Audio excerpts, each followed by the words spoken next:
投资了30亿帮菲律宾进行基建的美国还不满足，现在想要在中东搞基建，用铁路贯通整个中东，这是想要和我国比基建了吗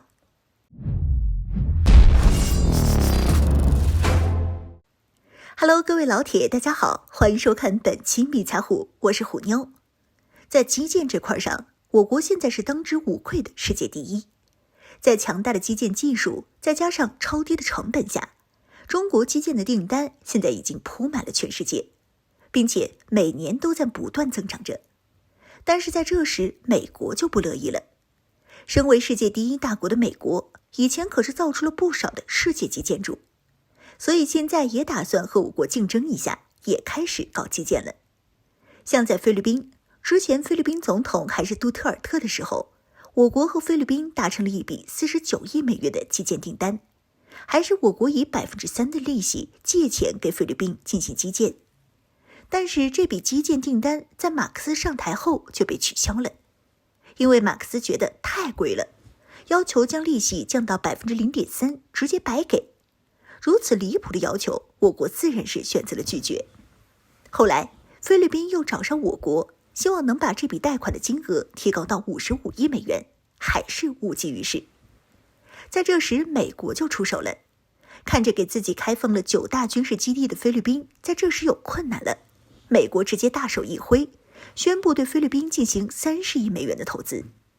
这部分投资用于菲律宾的基建，尽管不知道这30亿美元的投资能不能到位，反正话是这么说出去了。而除了给菲律宾基建之外，美国还有一个更大的项目，给整个中东基建。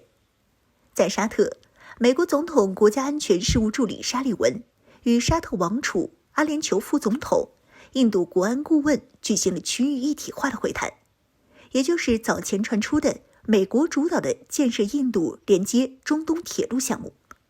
该项目将连接黎凡特和海湾地区的阿拉伯国家，然后通过海湾地区的海运线路与印度相连。这样的话，不仅能够让整个中东被贯通，印度也能与中东连接在一起。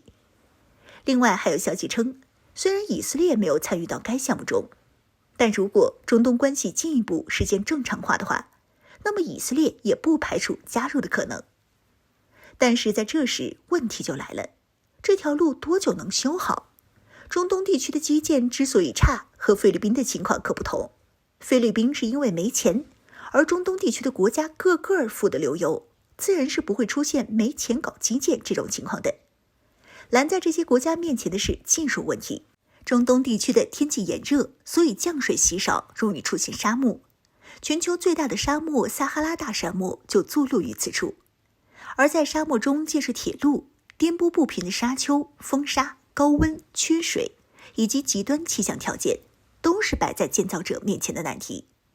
像沙特的麦加轻轨，作为沙特的第一条轻轨铁路，也是我国在中东建设的第一条轻轨。即便我国投入了大量的人力物力，也遇到了很多的困难。在建成后，这条长18.25公里的铁路，更是让精打细算的我国承包商亏损了41.25亿。并且花费了22个月，将近2年才建成。但即便是如此，这条铁路也是世界上建设时间最短的轻轨铁路工程。如果说换成美国来的话，作为自由民主的美国，可不会出现赶工期的情况。因此在修建铁路的时候，就不可能加班加点的赶工。并且中东地区还有斋月的习俗，这样工期就进一步被拖慢。而且和我国承包的麦加轻轨不同，美国这次想要的可是模仿我国的丝绸之路，将整个中东打通。那这铁路建设的距离就有点长了，没个几千公里，根本不可能将整个中东地区连接起来，更别提还要把印度连接起来了。工程量相当于我国在建造麦加轻轨时的数百倍，而我国在建造麦加轻轨时都花费了22个月，并且还亏损了41.25亿。以美国的成本来算，要想不亏恐怕有点难。而且这个工期一旦长了，付给这些工人的工资就更多了。美国的工资那可不是个小数目。再说了，就算美国来修铁路，这些中东地区的国家真的敢做这铁路吗？美国的铁路每年发生脱轨事件近1000起，平均每天3起。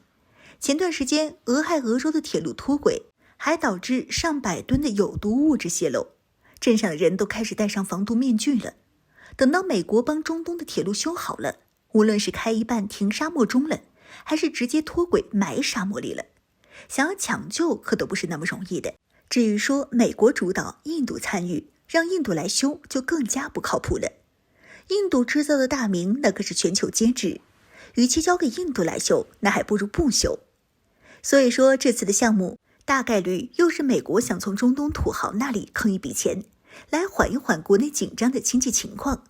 但问题就来了，这些中东土豪们有这么多钱，为何不找中国去修呢？中国都在中东修了多少条铁路了，难道经验还比不过美国？